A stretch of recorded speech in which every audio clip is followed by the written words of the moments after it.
Principios de la contratación estatal. La administración pública se encuentra al servicio de los intereses generales y se desarrolla con fundamento en los principios de igualdad, moralidad, eficacia, economía, celeridad, imparcialidad y publicidad. En materia contractual, el Estado contrata con recursos que nos pertenecen a todos los colombianos. Es de interés general que se respeten ciertas condiciones. En ese sentido, la contratación pública se encuentra sometida al cumplimiento de 3 categorías de principios: los principios de la administración pública, los principios propios de la contratación estatal y los principios del control fiscal. La actividad del Estado debe estar inspirada en la satisfacción del interés general y en las autoridades estatales que cumplen los mandatos de la ciudadanía, puesto que en Colombia a los funcionarios solo les está permitido hacer aquello que la ley expresamente los autorice. Esto se traduce en la práctica en que los procesos de selección deban seguir un procedimiento establecido por normas conocidas y generales, sin que haya ningún tipo de posibilidad de modificarlas de manera discrecional. Así, las reglas de cada proceso deben ser claras, cerrando todos los espacios a la subjetividad y a la arbitrariedad. Es importante saber cuáles son los fines de la contratación estatal. Los fines de la contratación estatal son 2: la continua y eficiente prestación de los servicios públicos y la efectividad de los derechos e intereses de los administrados. Derivado de los fines, se fijan los principios bajo los cuales se debe desarrollar la contratación, por lo cual se tiene por obligación la aplicación de los principios constitucionales de la función administrativa: la igualdad, moralidad, eficacia, economía, imparcialidad y publicidad. Una vez aplicamos estos principios, deben cumplirse con los principios descritos en el artículo 23 del Estatuto Contractual de la Contratación, el cual nos indica que las actuaciones de quienes intervengan en la contratación se desarrollarán con arreglo a los principios de transparencia, economía y responsabilidad. Aunque la ley no los define expresamente ni señala su alcance, el desarrollo de estos principios se encuentra en las disposiciones contenidas en todo el cuerpo normativo. Es por ello que es importante hablar de los principios. Primero hablaremos del principio de transparencia. La actividad contractual del Estado es una actividad de carácter general, puesto que busca la satisfacción del interés público o las necesidades colectivas.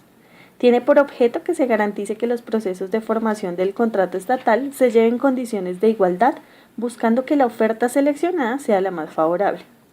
Y la selección de los contratistas, por regla general, debe hacerse por licitación pública o concurso de méritos. La contratación directa es solo la excepción. El principio de economía.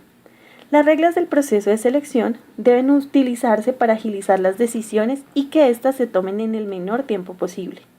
Debe haber una prevalencia de la sustancia sobre la forma, esto en los procedimientos. Los trámites deben adelantarse con austeridad de tiempos, medios y gastos, procurando que no se presenten dilaciones injustificadas. Los plazos de los procesos de selección son preclusivos y perentorios. Los procedimientos y trámites deben ser estrictamente los necesarios. No se puede hacer unos trámites sin ninguna justificación. La declaratoria desierta de un proceso solo puede hacerse por circunstancias que impidan la selección objetiva. Y la elaboración de los estudios previos, conveniencia, prefactibilidad o factibilidad, planos, diseños, obtención de autorizaciones, disponibilidad presupuestal, son un desarrollo del principio de economía. Principio de responsabilidad. Es un principio que tiene 3 dimensiones. El primero es frente a la entidad, el segundo frente a los funcionarios y el tercero frente a los contratistas. Dentro de la actividad contractual, tiene que ver la responsabilidad disciplinaria, fiscal, civil y penal derivada de las consecuencias de quienes intervienen en los procesos de contratación. El artículo 3 de la Ley 80 señala que la obligación de los funcionarios de asegurar la continua y eficiente prestación de los servicios públicos y garantizar la efectividad de los derechos de los ciudadanos que participan en el cumplimiento de tales fines. Los contratistas están obligados a cumplir con las prestaciones a su cargo en las condiciones establecidas en el contrato y son responsables de que el contrato se culmine satisfactoriamente. La Constitución Política, en su artículo 90, consagra la responsabilidad de la Administración como consecuencia de los daños antijurídicos. Principio de mantenimiento de la ecuación contractual.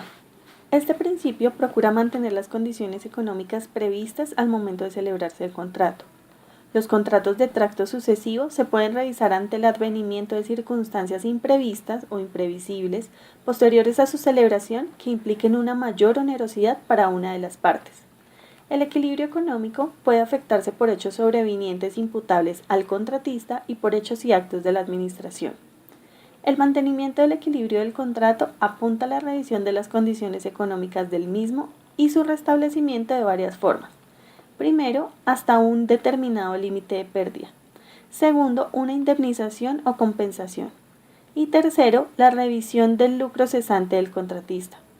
Los contratistas tienen derecho a recibir oportunamente su contraprestación o su remuneración. La interpretación del contrato o de cualquiera de sus cláusulas debe hacerse atendiendo a la existencia de las obligaciones conmutativas. En todas las actuaciones deberá mantenerse la reciprocidad, igualdad y equivalencia, y será necesario revisar las condiciones del contrato cuando éste se vea afectado para alguna de las partes. La aplicación del régimen de las cláusulas excepcionales implica que en caso de ser procedente, las compensaciones e indemnizaciones a favor del contratista. En el caso de variaciones de precios, estos deben revisarse ante la ocurrencia de circunstancias imprevistas con el fin de restablecerlas a las condiciones del contrato inicial.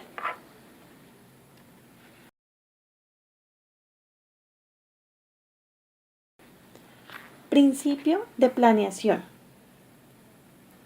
Este principio complementa el principio de economía y principalmente tiene que ver con todos los aspectos que se requieren previo al inicio de selección de contratistas.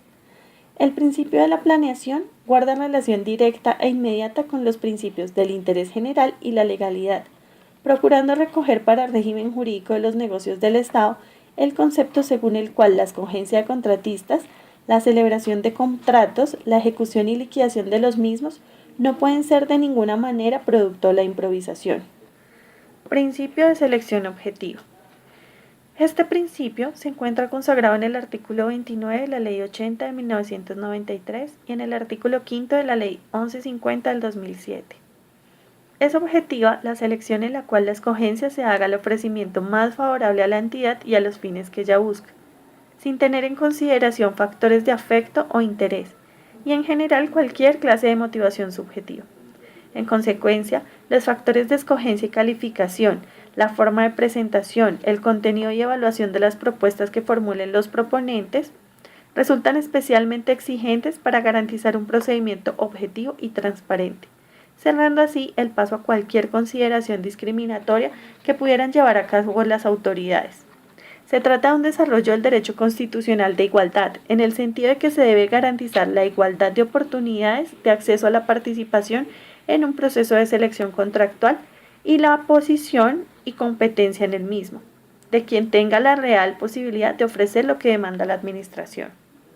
El deber de selección objetiva implica, primero, una comparación en las ofertas recibidas, una comparación en los estudios previos, comparación en las ofertas con las condiciones y precios del mercado. En el desarrollo del principio de selección objetiva, la entidad debe, primero, adoptar pliegos de condiciones que contengan disposiciones generales e impersonales que eviten tratos discriminatorios respecto de los oferentes u otorguen ventajas a algunos de ellos. Segundo, fijar plazos razonables que faciliten la concurrencia de los oferentes. Tercero, tienen imposibilidad de los oferentes para modificar sus propuestas después de haberse efectuado el cierre del proceso de selección.